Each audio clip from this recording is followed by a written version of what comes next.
Okay, ladies and gentlemen, first of all, many thanks for everybody joining us, taking the opportunity and your valuable time to join us for our special Meet the Owners event this evening. Delighted to be joined by our learned friends here on the top table. Starting on my far right, our Chief Executive, Mr. Gavin Baldwin.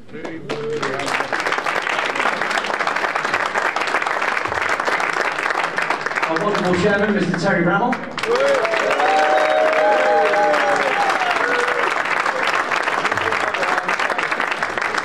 And of course our fantastic first team manager, Graham McCann.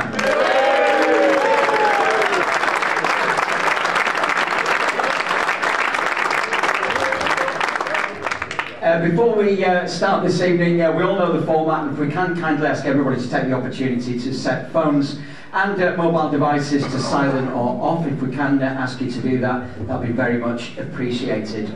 Terry, good evening, sir. Lovely to see you, looking very well tonight. First of all, I'm going to ask you about the fourth round of the FA Cup, the encounter set up from the Hull City game where we entertained Crystal Palace. How excited are you about that?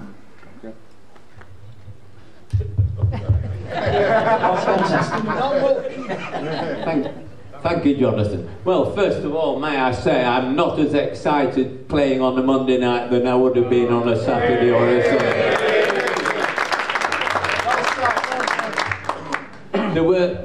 There are, of course, disadvantages when you are drawn at home in terms of what the financial reward might be of achieving the fourth round.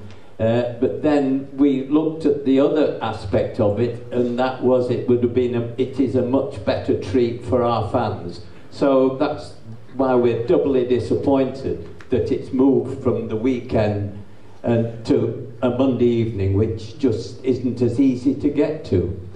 But in a way, it's I'm quite excited because this will be the second Premier team that will have played this season. And certainly those of us who made it to Goodison had a wonderful evening. They looked after us, very well. Not, what's League Two doing here or anything like that. But we were treated very equally on a level. And I was very excited for the team, Grant, when they had to run out there. Instead of being 7,000, there were 37,000, which which made it quite remarkable. A very friendly stadium. It's not huge, but there were 37,000 there. It was just quite incredible.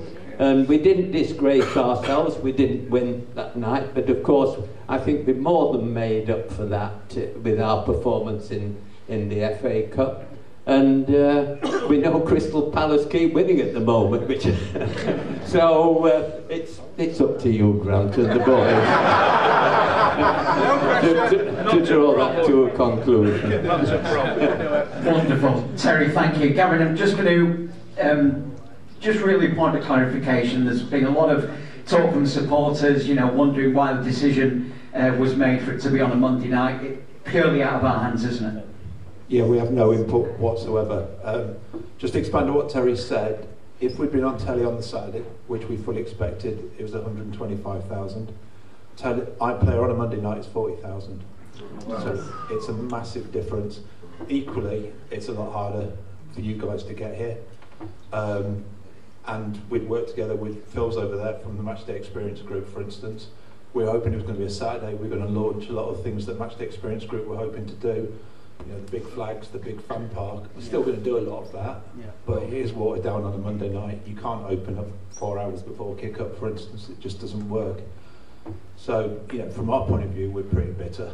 Replays have been taken away from the clubs. You'd have thought they'd look after us and give us a Saturday night game now. Saturday afternoon game, sorry. But that's been taken away from us as well. The FA Cup is a chance for the FA to look after the smaller clubs, and it doesn't feel like it's happened today.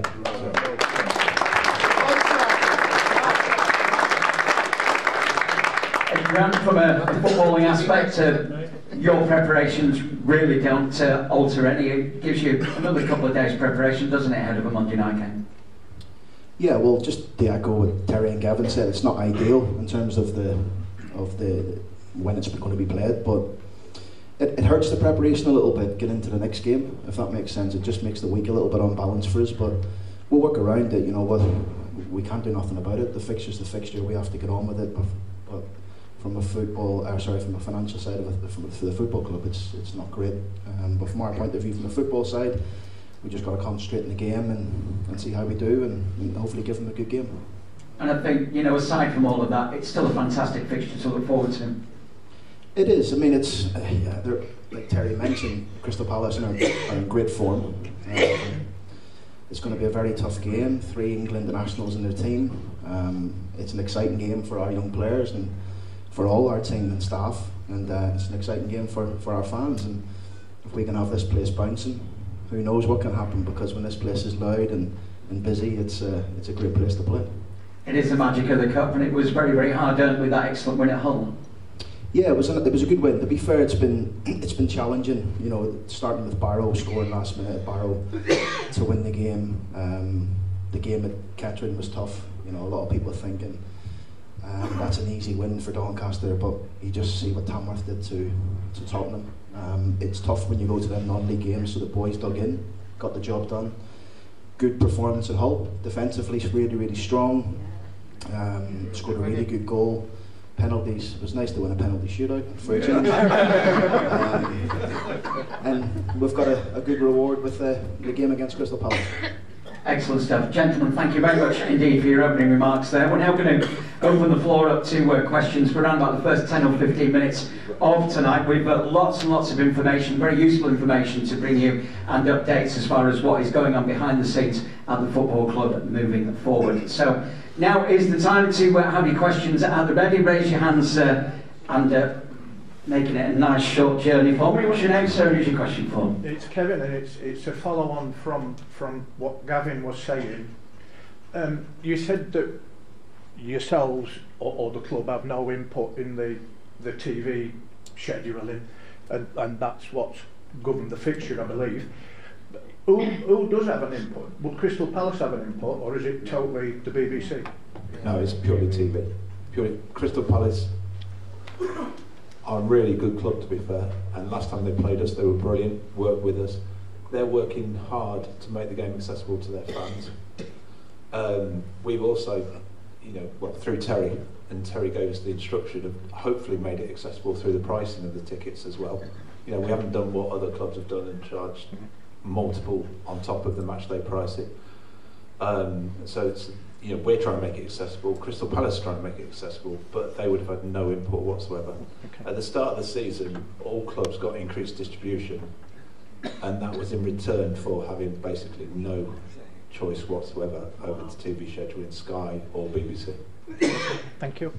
No worries, thank you very much. So that's got us up and running for tonight. Who's going to set the ball rolling with our second question of the evening? Don't forget, this is an open question, and if anybody has anything burning on their chest that they would like to get off their chest, as it were, please pop your hand up in the air and we move a little bit further afield. Over here. Good evening, sir. What's your name and who's your question for? Grant probably. My name's Dave. All the young lads that are out on loan at the moment, will they be coming back and forming a nucleus for the squad moving forward in forward years? Well, what we've done, which was really important, thanks for the question, Dave, what was really important is we get the young boys some football. They're all contracted to the football club because they've got something, and we think they've got something. So for them boys to play football is really, really important, particularly at this moment in time when we haven't got an under-21 team. That is definitely something we're looking towards, and obviously speaking to Terry and Gavin in the future. But something what's really important for us at this moment in time is the concentration on the first team and making sure they're up to scratch, more consistent, better than what we're showing at the minute, although we're in a decent position.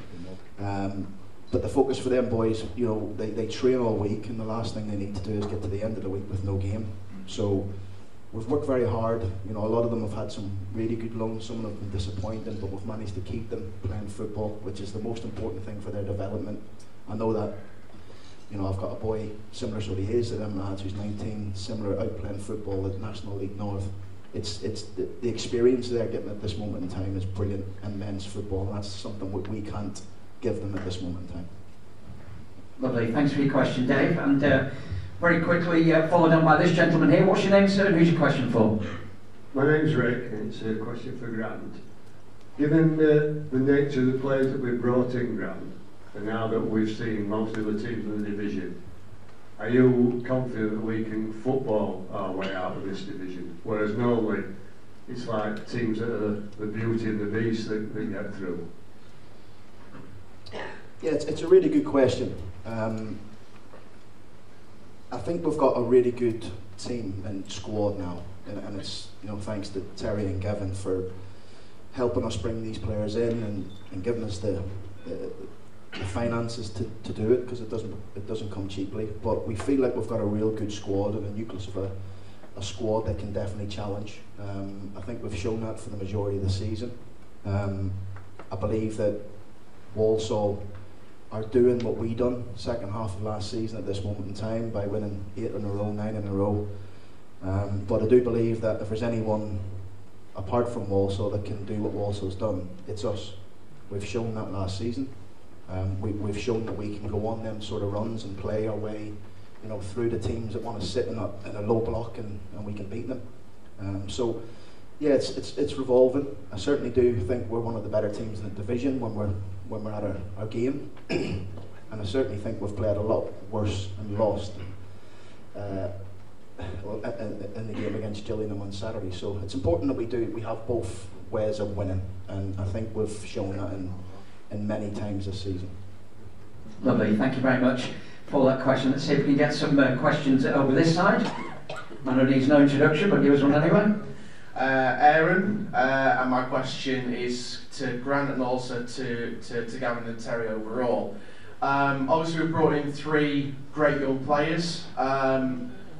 Is there any particular indication you could give on any permanent or temporary outgoings for the remainder of the window? And also, is there any plans long-term heading into the summer as well to bring in any long-term players that we could bring in as potential future stars of the core group of players that we've got? We've seen other clubs do this with younger players. We see other young players targeted by other clubs in League 1 and 2. Is there a plan in place for that also? So 2 questions. Sorry, can you do the first one first and I'll answer? So the first one's just about outgoings and any indication on who potentially could leave the club before the end of the January window. Yeah, outgoings, we feel like we've got a bit of a bloated squad at this moment in time, and we're really pleased with all the players. There's 25, 26 players when everyone's fit we see as first team players, and everyone is fit at this moment in time. I remember sitting here around about this time last year talking about we'd had 14 injuries and we're struggling to pick a bench. We don't have that now. Every single player is fit. Richard Wood has trained for the last 5 or 6 days. Patrick Kelly trained today. They were the last 2. So yeah, we have spoken to some players to give them an indication of that football would go and play football to the end of the season would be more beneficial for them rather than waiting for an opportunity. So that'll happen. We hope. If it doesn't, then it doesn't, because it's not as easy as you think. Yeah, definitely. In terms of the future planning, we're always planning. We're always planning for players to come in and help us improve in the future. When this window shuts, we'll go back onto the business for the end of the season. And we've got a really good team who work hard on that. All good, Aaron? Brilliant, thank you. No worries, thank you. Thanks for your questions. Okay, who's going to be next to raise a question? Scratching his forehead there, but no question? Just an itch. Just an itch. We all get it from time to time. We do. Okay, who's going to be up next with our next question? Looking around. Oh, this gentleman here, not too far away. Good evening, sir. What's your name and who's your question for? Yeah, it's Adrian. This isn't really a football-related question. I just want to say a couple of things regards the stadium. I've got to say, though I don't delve in food and too much drink when I come to the stadium, but the improvement in the concourses on the food side, I think everybody agrees, far, far better than it's ever been, right? Secondly, a little thing of mine is that have we run out of bulbs for our floodlights, right? It's a thing I've always been on about floodlights, but I think we forgot where the handle is to wind them down sometimes. But we seem to be playing with half a floodlights always off. That's a little thing. I think possibly if he gets any worse, Teddy Sharman will have to wear a miner's helmet. I think that's about it. Just a few little things that are not just annoying. Oh, the PA, yes. I think you had a bit of a test on the PA. I think myself we should have had a better sound system when we built the stadium 18 years ago, 19 years ago. This tannoy system we've got outside in all various parts of the ground, and it is about the, you know, not quite up to scratch, I don't think. Sometimes the messages from yourself, I can hardly hear what you're saying, and so it probably we could address that in the future. But that's my little gripe over, so thank you very much. Thank you.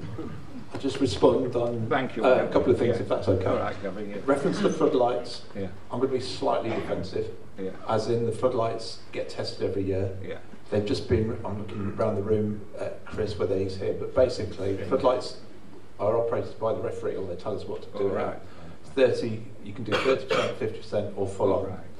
And the floodlights, as I say, are as bright, well, brighter as their championship standard at this stage. But you are, where you are right, yeah.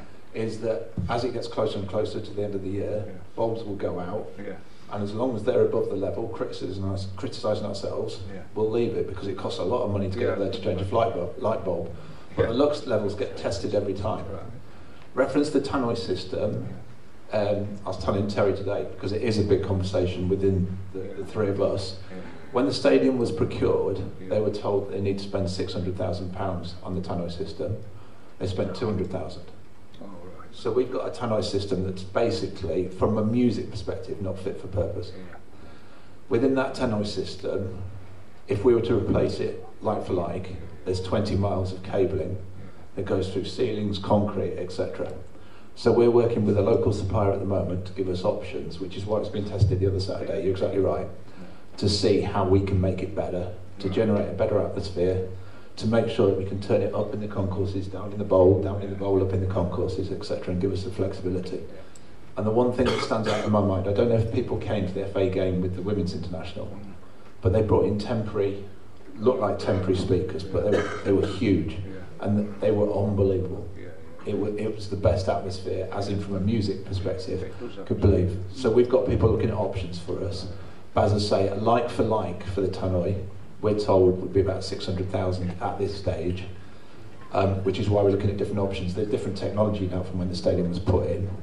The dilemma that we always have, and again this can be a criticism of us, is do we put 600,000 into the tannoy, or do we put it into the team, or is there a balance in between?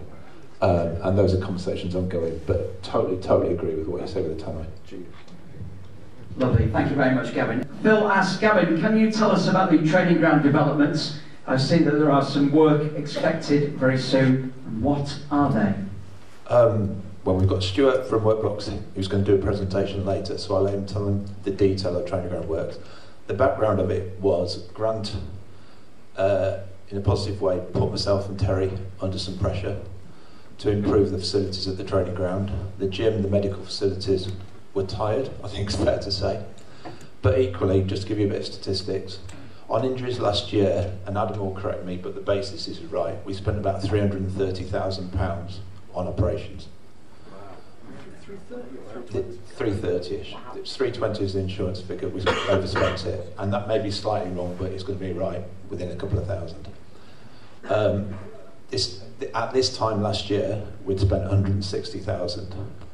This time this year, with Dave Rennie that Grant brought in, we've spent just under £60,000. Now that money, that saving, goes straight into the bottom line of the club, can be spent on the team, can be spent on the facilities, can be spent on the tannoy, etc. So from our perspective, it was important that we improve the facilities to make the players more robust, stronger. You've seen what's happened under the influence of Dave, fitter, stronger, faster, etc., less injured.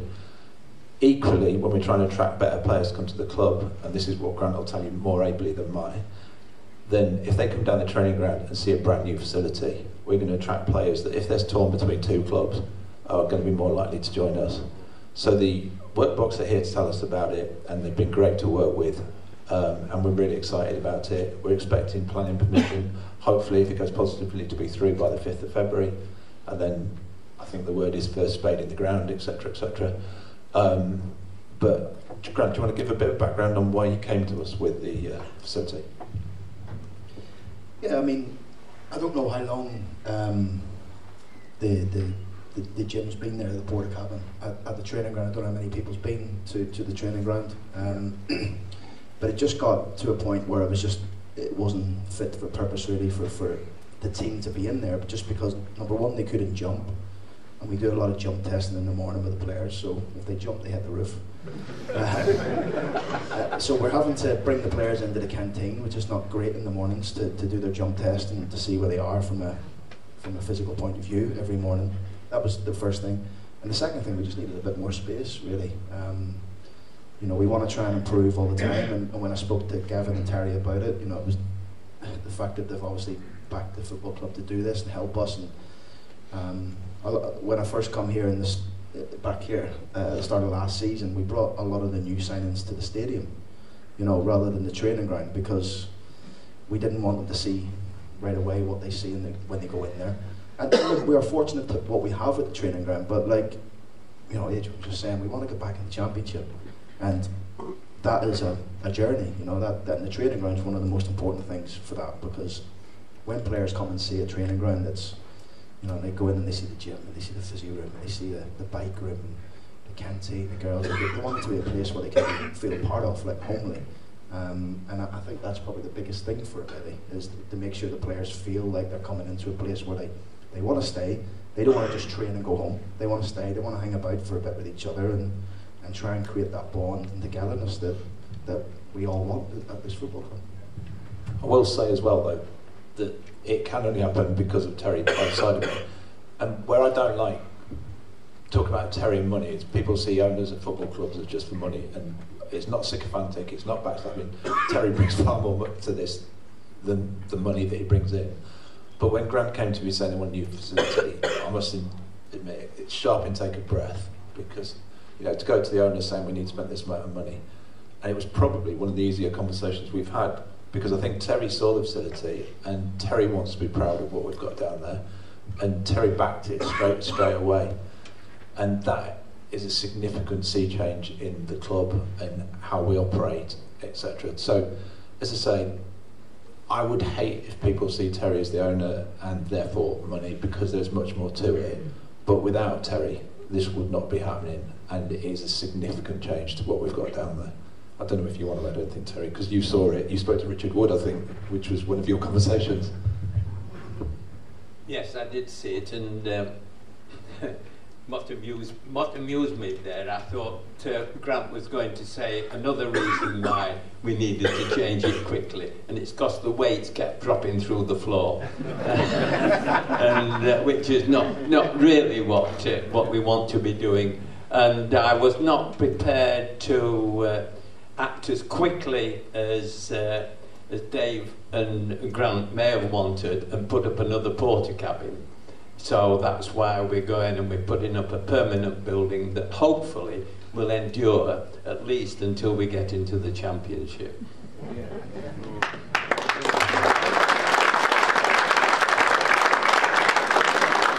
Well, Phil from Rossington, when you're watching it back on YouTube, I sincerely hope you enjoyed your question being answered thoroughly by all members of our top table tonight. Our second question comes from a gentleman by the name of Gavin Raw, and really, it's a question we've already covered, but I'm going to give Gavin the respect as far as reading this question out. As a Southern-based supporter who now can't get to the Palace game as a result of it being on a Monday night, how much say did the club get in the scheduling of the game, and how much is the club making it from being shown on iPlayer? And of course, will it be compensated for the lower gate? I think that was possibly something that wasn't really addressed, but the club won't be compensated if we do get a lower gate, will we? No, not at all. So that really does. So, Gavin, again, if you're watching remotely, I hope that answers your question, which was covered earlier on in the piece. Our third and final remote question in this section comes from a gentleman by the name of David Gray. David has asked, when will money be available to start an under-21 team, or at least a reserve team, so that our young players may progress towards the first team, thus saving the club money in the long term? Grant? Yeah, I think it just answered that question there a few minutes ago. It's definitely something we're looking to do. To have that in-between group from the 18s to the first team. It's definitely something we've all spoke about quite a bit, to be honest. But at this moment in time, given the division we're in, there's not many teams in this division have 21 teams, and it does. And Gavin will probably give you the figures in a minute, but it does cost a lot of money, and we understand that. But what's good for us at this moment in time is the 21 games they're okay. Yes, it gives the players a game and stuff like that, and it gives them an opportunity to develop. But the main part of developing as a young football player is playing men's football. So hence the question, about the younger players playing all out playing men's football. 18, 19, got some 16, 17-year-olds out. It's an unbelievable start to their journey. But it's definitely something we'll look to in the future if we can get through the leagues, because I think it's definitely something where we can help produce more of our own, if that makes sense, to come right into the first team in the future. Yeah, like Grant said, it's a bit of the same dilemma as the Tannoy system, to be fair. Adam's done a piece of work for us whereby it's not as simple as just putting a 21s team in. You have to pay to register the players, you have to pay their contracts, you have to pay to medically insure them. We talked about that earlier, for instance. And the cheapest we could do a 21s team is about £400,000. Now that may not be producing players in the future, because those players would probably be on minimum wage and therefore not of a standard that are going to trouble the first team in the future. So it's not just as simple as just starting a team out. You have to pay to register it, you have to give contracts out, etc. And say if that figure's wrong, we'll correct it, but I don't think it is wrong. Adam did quite an extensive piece of work on it. But should promotion follow as we all hope, and it will do, it's a far more realistic conversation as you climb up the leagues, and that's something that we have committed to have that conversation. Lovely, thank you Gavin, and thank you Grant for your answers on those. Okay, we're going to open the floor up to more questions for the next 10 minutes or so, so if anybody has anything to ask our top table, now is the time to raise your hand. Doesn't matter how insignificant it may be, if you have got a question, and now is the time once again to raise your hand. Kevin has got another question for us. Very pleased to see that the previous shirt sponsor has been covered by, I forgot his name, Adrian. But Adrian at Past Logistics. That's a nice one to look forward to. Just moving on from that, without any pressure, is there some movement or some talking happening with somebody who might become a stadium name sponsor? Yeah, well, Eco. No secrets. No. So Eco are here in theory for this season and next season anyway. Oh, next season. In theory, yeah, they're contracted for that, and they've been really good and honoured every contract, etc. They've been brilliant. Eco have. Cannot criticise them. However, they've equally said that they're happy to have another conversation about what the future looks like. But they've been very clear. Should someone else come along that pays more, does differently, for instance, they'd be open to us having conversations with others. So I cannot criticise Eco Power. As I say, contractually and the way they operate, they're here for another year, next season anyway. It could change. That conversation could change if someone came along that Eco and ourselves believe we could change our world. So there is no deadline or any pressure at this stage, but it's a conversation that could take place. Okay, thank you. No, thank you. Thank you, Jonathan. Thanks for your question there, Kevin. Okay, we're all a bit silent over this side of the room. We've got anybody wanting to raise their hand and put a question? Here we are. Here we go. I know we've only just met, but there we go. We'll just get through. Come on, Milo. There we go. Hello, my name's Kitty. And it's all about referees and linesmen. Referee's assistant. Go on, Finishes at I'm 8. sure that's never read the rule book. And it gets me so angry, the way that our players are treated, and it must make you angry too. I'm sure there's nothing we can do, but surely they need to be reported because it's every game. I'm sorry, every game. I don't know if it's happening now. That referee again now.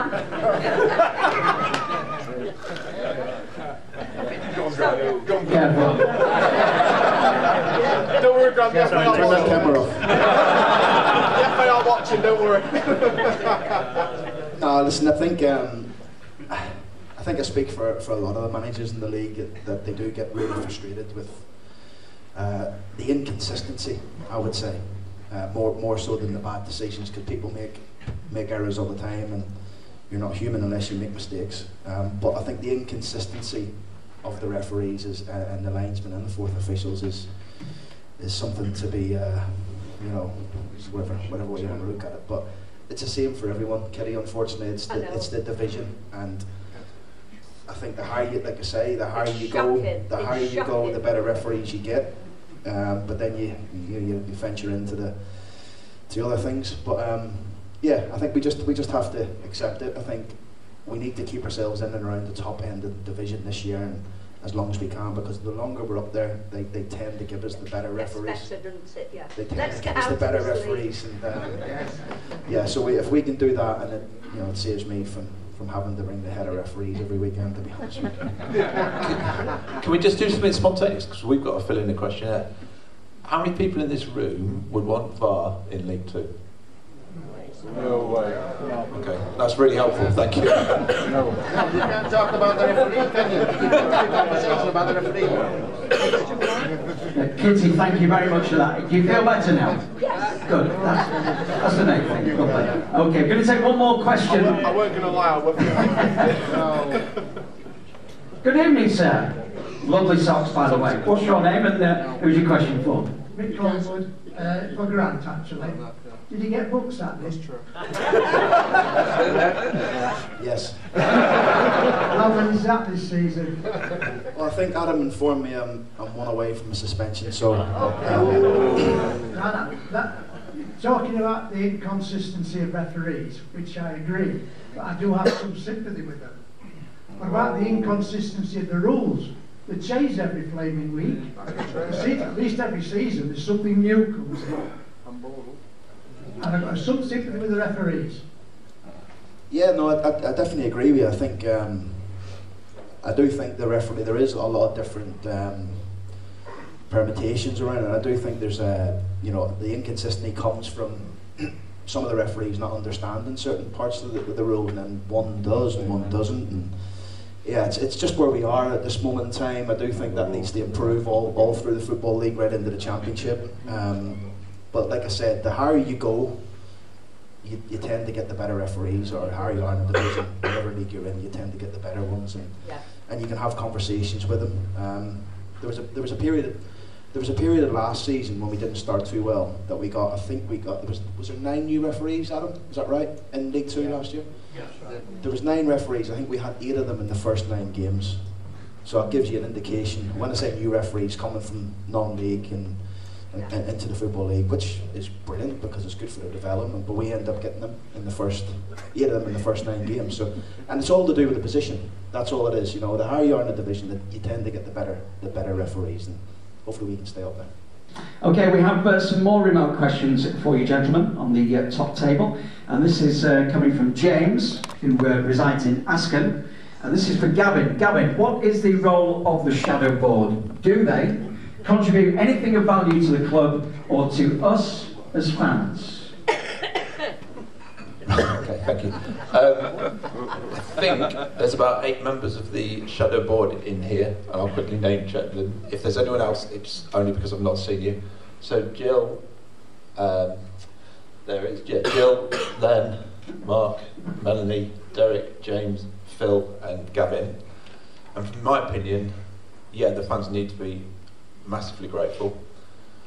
What the Shadow Board do, and I'm going to ask Derek to speak soon if that's okay, as chair, so you know James as vice chair is in here. They basically challenge us, top table here, on the major decisions that we will make. They act in a spirit of critical friend, which is useful. Just in Len's over there, so hi Len, sorry.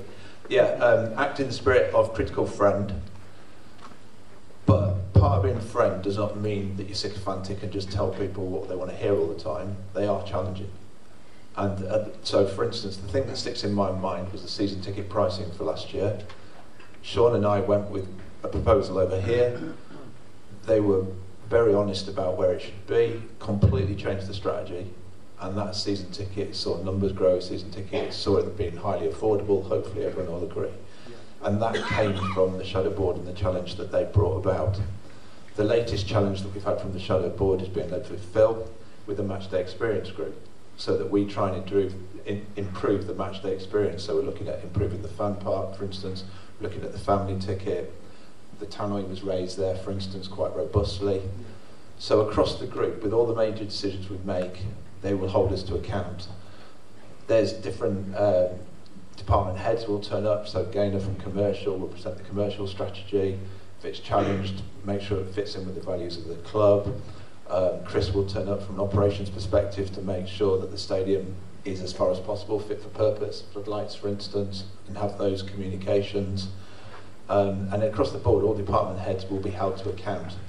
As I say, why it works well, in my opinion, is that they are honest, they are blunt, but that's a huge positive, but equally want us to do well and passionately want us to do well, and that's the spirit of the meetings. Led by Derek, who I'm going to ask probably unfairly to hand over to now, because you'll be able to speak far more ably than I.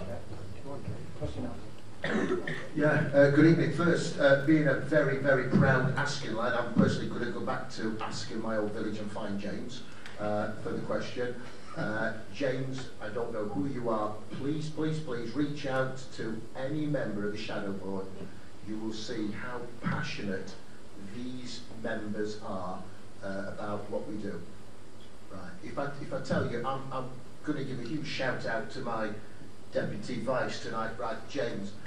Between myself and James, I am going to give you a ballpark figure. If I tell you that me and James put in roughly, if I said 40 to 50 hours a week between us every week, listening to fans, engaging with them, answering phone calls, emails, Twitter, some of them not very polite as well, right? But we go to the club and we challenge the club at every single stage.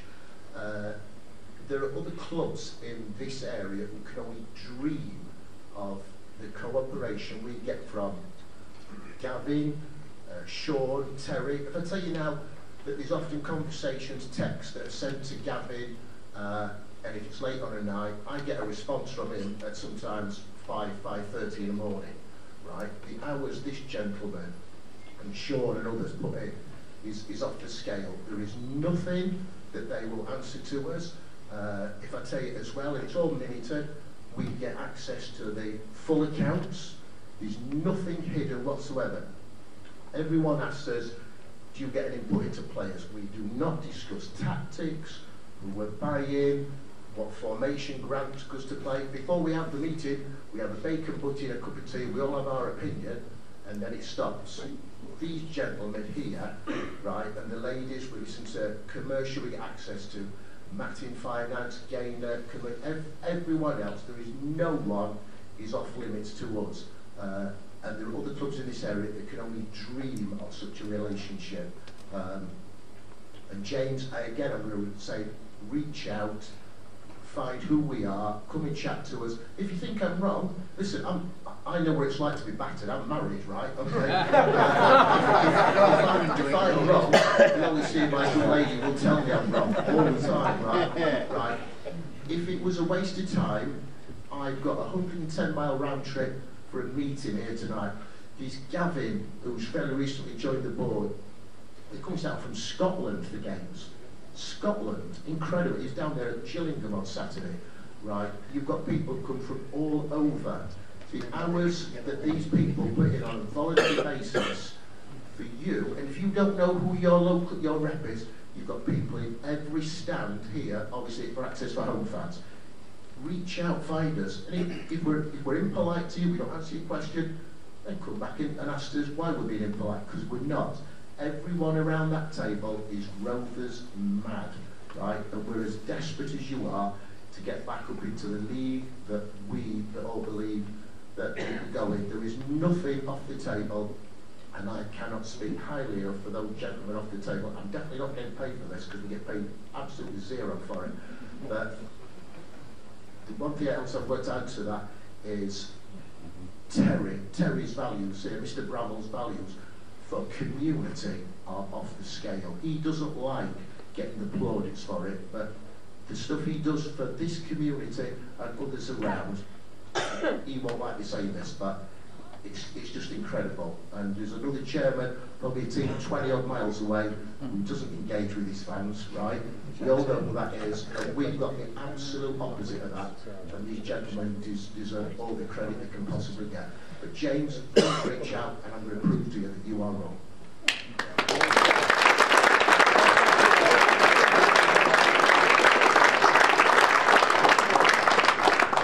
So James from Asken, wherever you are, looking out for you. Might be here, I don't know.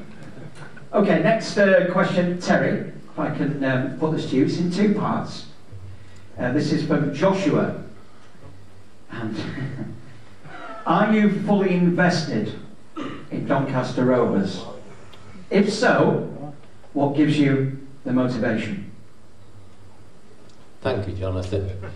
I'm sorry, if Joshua is in the audience tonight, I'd like him to explain or give me his definition of fully invested. And then I know I could answer the question much easier. If he means, have you run out of money? The answer to that is no, not yet. Am I working very hard to make sure that to continue the upward trend of Club Doncaster, can we probably do it with less money? Well, that's what we're working very hard. We're working very hard on success, for more success, and as Derek has referred to do more for the community. Because if there's any motivation anywhere for me, of course, it is to support the club in the community of Doncaster, which is why Dick Watson and I joined John Ryan in 2006, I think it was, because there was no way that Doncaster, who had supported our company, that we wanted to see it lose its football team from the EFL. And John had done such a great job bringing it back into the EFL. So we felt we were not on a bound, but although we weren't regular attenders in those days, it's something that we felt very strongly about. And in some respects, I've been chairman now for just over a year, and I've really enjoyed being involved. It's fantastic, and it's because, you know, I'm working with people like Grant, the staff, all the staff who are at the back there, and working with Derek and the shadow board, and we have a good time together when we get to these long lost matches. Sorry I couldn't join you at Gillingham on Saturday, but that's the reward for it. The reward for it is evenings like this, because I'm seeing nearly 200 of you here, and I know how much the club means to you. And of course there's a few other 1,000 people in Doncaster to whom this club means everything. And I say this quite humbly, to think I can help on that front it's just incredible to have that, and it's very humbling. Lovely, very well put.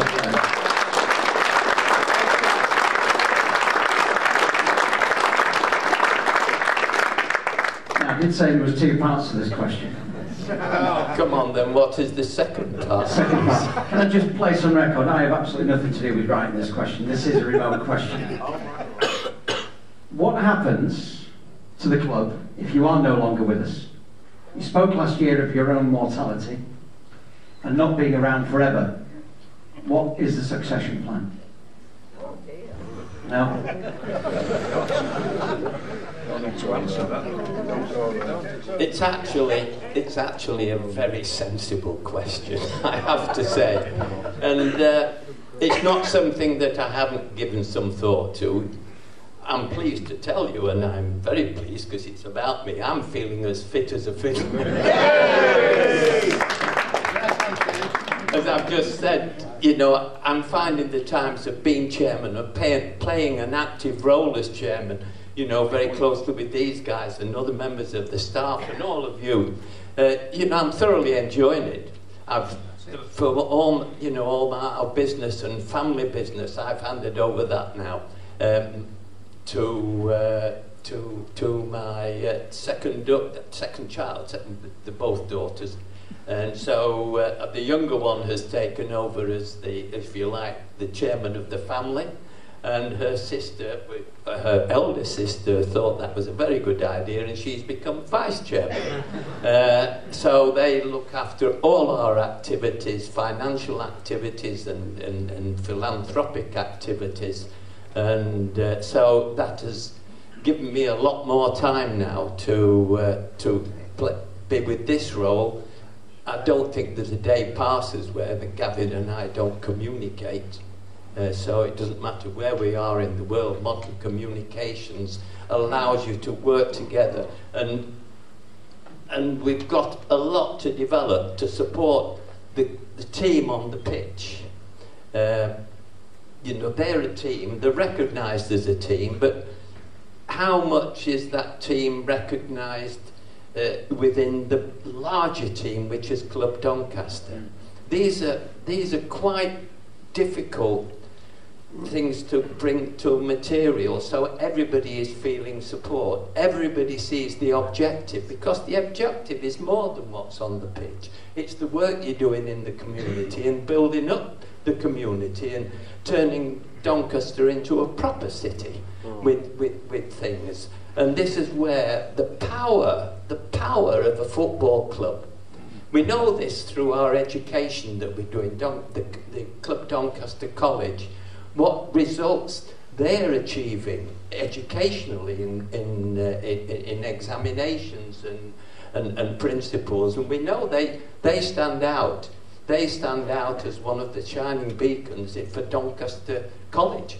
You know, it is us who are part of Doncaster College, but we're our own entity, and we're getting some fantastic results, which, you know, augurs well, I think, for the, you know, the employable community in Doncaster, and hopefully will attract investment. So that's on the one side, but what we need to do, and what we're working to, is to develop a destination or an objective that everybody gets behind. So, and we've got a lot of work to do on that, and any of you who've built businesses like Adrian has and like Stuart has, that's a business principle, and it's a collection of people in a principle, and how do you get them all going down the same road, driving at the same objective, and that's where we've still got work to do. We don't want him doing it all on his own, for instance. So when we lose, we all feel it when we lose. We don't want Grant feeling it any worse than we do, and standing alone. And we want him to know that we're giving him lots and lots of support. So, and we can do that best by an integration and getting a theme that we can all subscribe to. So that's a big job that Gavin and I have got at the moment, to bring that about. But believe me, we are working very, very hard at that. But back to succession for one moment. Of course, when the club is successful, and we've got all these ducks in a row, then succession will be easy, because people will be queuing up to take my place. Okay, thank you.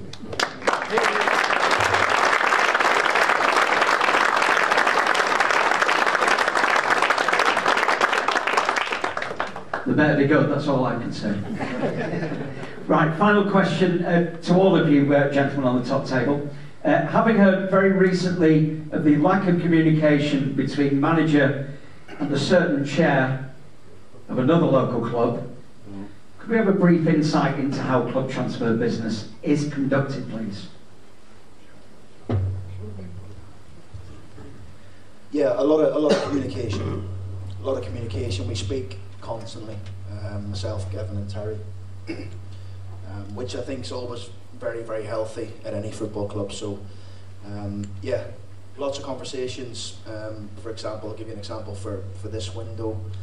I think we met 3 months ago. Yeah. 3 months ago, I spoke to Gavin what we wanted to do, how we wanted to go about it, and it shows you how quickly we got our business done at the early part of January. So, yeah, I would just, the meaning for that really for us is communication. I've always been big on that and making sure that we always speak and communicate on what we're doing.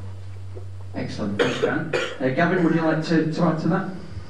I think Grant pretty much summed it up. There's a mixture of formal meetings, so for instance when we're looking at contract extensions, we've already got meetings in the diary, we've had meetings in the diary for the last three months, but then, you know, as Grant says, we'll talk at least once, twice a day. Terry and I talk once, twice a day, but what we do is when we meet 3 months ago, we actually write down what we're going to do, so we've got something to measure it with, so that we can all do our individual pieces towards it. Grant's got staff, scouts, etc. that will report to him, produce all the reports. Grant will tell them what he's looking for, what your right back will do, etc., etc.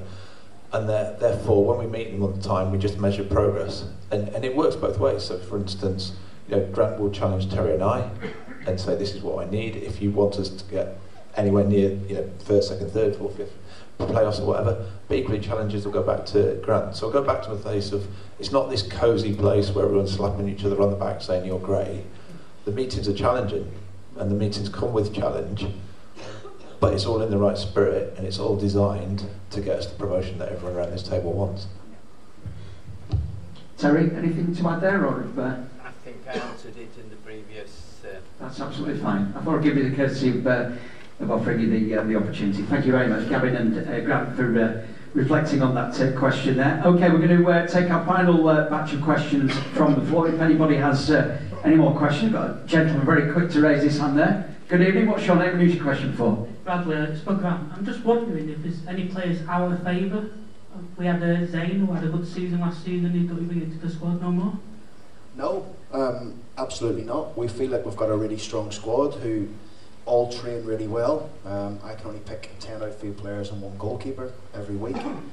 And it's always, it's interesting in football, you know, when, I always find this bit interesting is that people always want to ask you about the players that are not playing, instead of focusing on the ones that are actually playing and doing well. I've always found that really interesting in football, mate. It's the problem is we're never going to do anything with just the 10. It's always a squad. So I think you've seen that last year when the players all got back to fitness and how they pushed each other and how strong they were second half of the season. We have that now. We've got no excuses. We've got nobody in the injury room. We've got a strong 24, 25 outfield players, which is a little bit too much.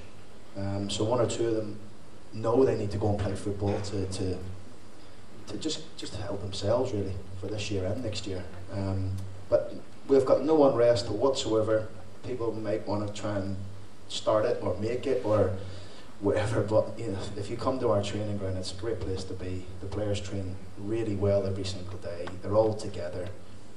Once we get this new building up, we're going to be even more together. We want that by July, by the way, not August. I've got to get that in. Yeah, so it's going to be a great place to come to work. It already is, and we've got to, honestly, we only bring players to this football club that are good people, and first and foremost, and we have got no idiots in there. We've got a really good group of boys who are fighting hard to try and get out of this division. Excellent, thank you very much for your question. Grant, thank you for the concise answer there. We're going to go to an extremely familiar face, a lovely face as well. No gnome tonight though, Mr. Paul Mayfield. Good evening, sir. I'd just like to say I think bringing in the loyalty point scheme for away has been proved successful, but for games like Barrow and Morecambe, would there be any chance of bringing the general sale forward, which would make it easier for the supporters club to organise their away travel? Because Barrow on a Wednesday night's not really much appetite for people to go, and Morecambe's got a larger way end. Is there any possibility they could go on general sale earlier? Because we're only given us sort of 4 days to. If we need more buses like for Barrow, at the moment we've only got 1 going, but we're just on the brink of that one being full. I'm gutlessly looking at Tracy and Sean for an answer on that, so I don't know whether, Jonathan, if you can maybe take the mic over to them, please.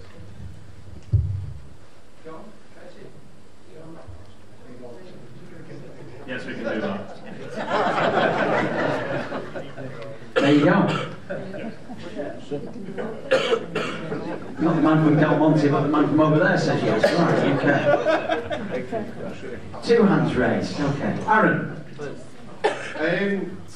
Gavin, we spoke in the past about the stadium, not just about the football club using it, but also about some of the stuff that was being used, such as international games and other events. Is there future plans to utilise the stadium for more events in the future? We know Donnyfest is coming up in the summer. Is there any other things that we maybe want to look at, any new events or high-end events that we might be challenging to use the stadium for in the future? Well, very quick answer is that we're in ongoing conversation with, I think it's the 3rd biggest boxing promoter in the country at the moment, about a possible boxing event in the stadium this summer. So that's the first question. Reference to Donnyfest, what we're trying to do, rather than lurch from different events every year, is have set events in the diary every year, like the Big Bang, for instance, the bonfire. That grows every year, that's brilliant. If we could have Donnyfest every year, that's great. We're also working with the Rugby League, for instance, for the Challenge Cup semi-finals. I think Dean from VCP will tell you the beer money you take from a Rugby League semi-final is unbelievable. So if we can... So from my perspective, it may be more significant events, but fewer, that we make absolutely huge, and you guys just know are in the diary every year. They happen this time of the year, and it's going to be massive. So if Donnyfest, for instance, if it can become the next Why Not Festival, 25,000-30,000 people here, then we can plug it into the cash flow, helps us plan for the playing budget, etc. So that's the aim, is maybe fewer, but bigger, better. And that's where we're going. Fantastic. Okay, thanks, Aaron. Gentleman here, what's your name? Who's your question for? My name's Elliot, and my question is to Grant and Terry. What's your opinions on the season so far? I know the aim was to win the league, but we are quite far behind now. And would you consider this season a failure if we don't get promoted?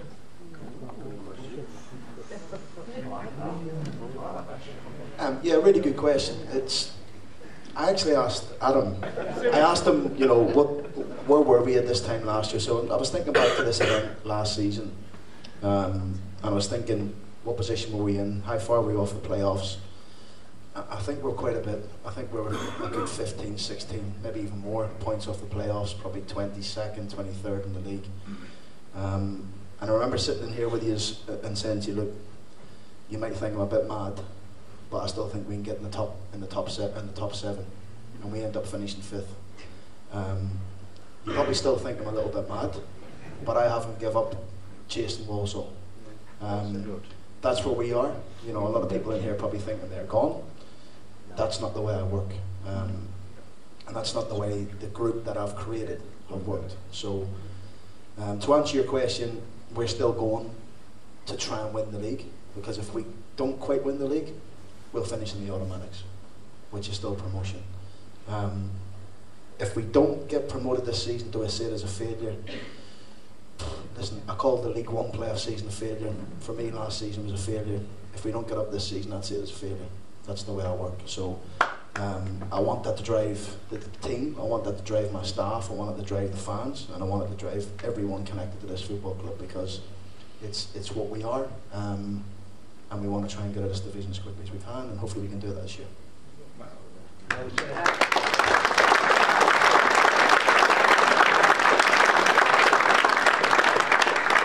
Good question, excellent answer as well. And Adrian.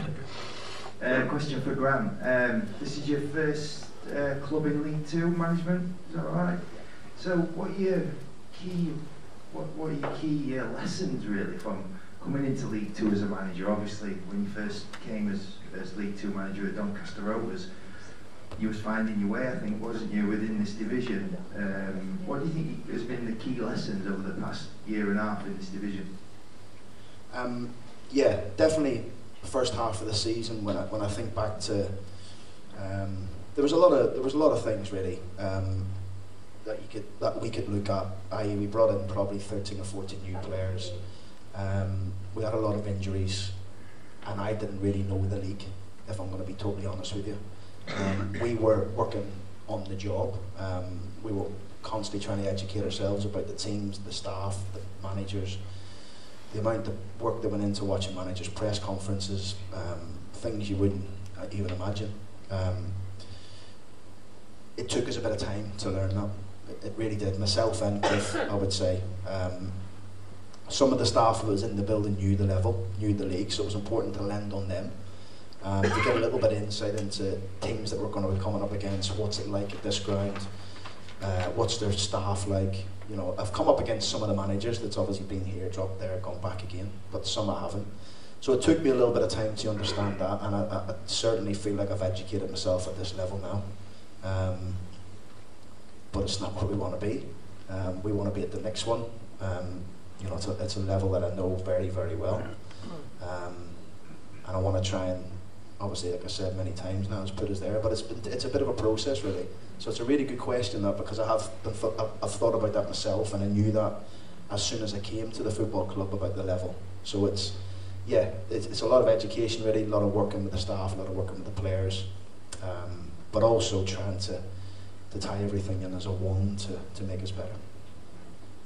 Excellent, thank you Adrian for that question. Okay, we've got time for 2 more questions from the floor before we move on to our next and final section. So final couple of questions, if anybody's still got something they'd like to ask our top table. Kevin's going for the match ball. It's one for Grant, really. You're very honest with your press conferences. You'll admit that you've probably made a mistake in lineups or whatever. But I wanted to ask, and there were an example very recently, 3 or 4 games ago. The booing from the crowd. You know that your team's not been good enough, and you'll admit that. Or you've not been good enough, and you'll admit that as well. But it's the question, really. I class myself as a supporter. That means, to me, that I support the club, yourself, and everybody in it. But what effect does the example I'll use is the cheering of a substitution made and people cheering? Not for the player coming on, the player going off. What effect does that have on you? And what effect does it have on individuals? I think somebody said we're all human beings and we all have different emotions. What effect does that have on a particular player or yourself? Is there some talking to be done to support that player? Or it must get inside their heads, must it? Yeah, it's a good question. Really good question. It's a hard one to answer, really, because, you know, football fans and fans of any football club pay their money to come and watch us play, and they want us to perform, and they have an opinion, and that's why football is such a great sport, that people can have their opinions on why is he not playing, why did you pick this shape, why have you not left anyone back when we're defending, or left anyone up when we're defending a corner. Everyone's got different takes on it, you know, in terms of football. So I get that side of it. From the human side, it is tough at times, and I've lived through that. I've been fortunate that I'm a wee bit older now than our players, so I can sort of lead them in the right direction when they do get a little bit of a unnecessary treatment, I would say. Because no one goes out on that pitch and intends to have a bad game, and we don't certainly go out and put a team in the pitch to try and get us beat. We put a team in the pitch to try and make us win. So yeah, it's a difficult one to answer, Kev, to be honest with you, but how it affects people, it's hard because you don't know into people's into their heads. I think I mentioned it to Ricky and the boys after the game on at Gillingham. Social media it can be a horrible place, you know, and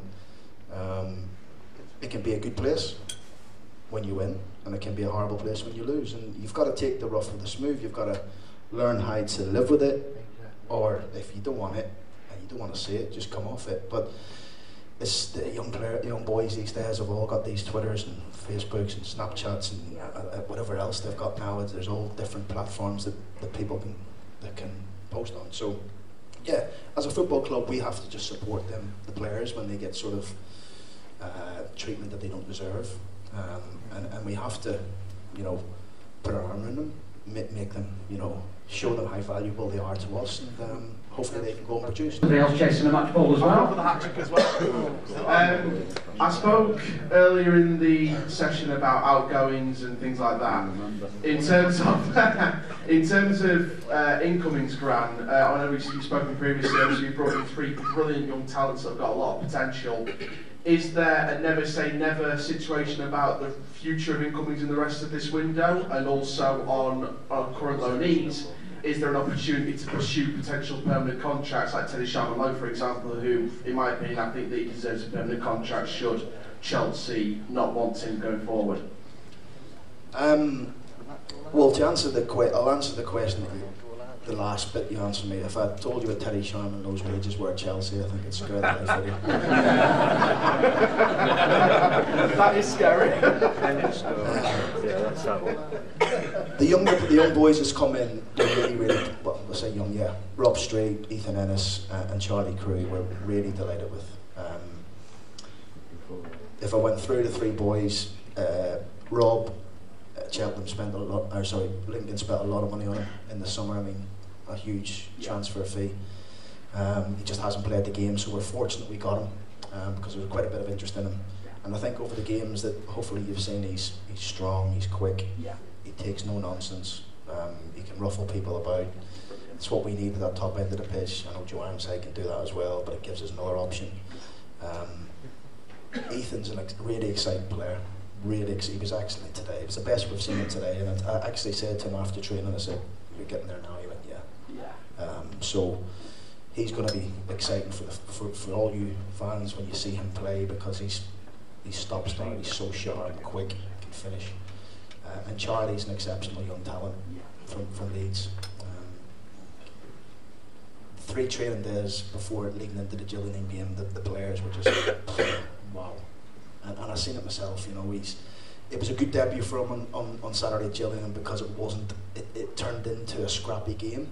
And I think if you remember this time last year when we brought Matty Craig in, I actually think we brought him off in one of the early games at half time because physically it was too much for him. But after the first couple of games, you've seen him grow, and that's all happened to Charlie, for sure. But yeah, I'm really pleased with all the loan players we've got. Patrick Kelly, Teddy Sharman-Lowe, they're all exceptional talents, as well as the boys that we have under contract, which is we feel like we've got a really good squad.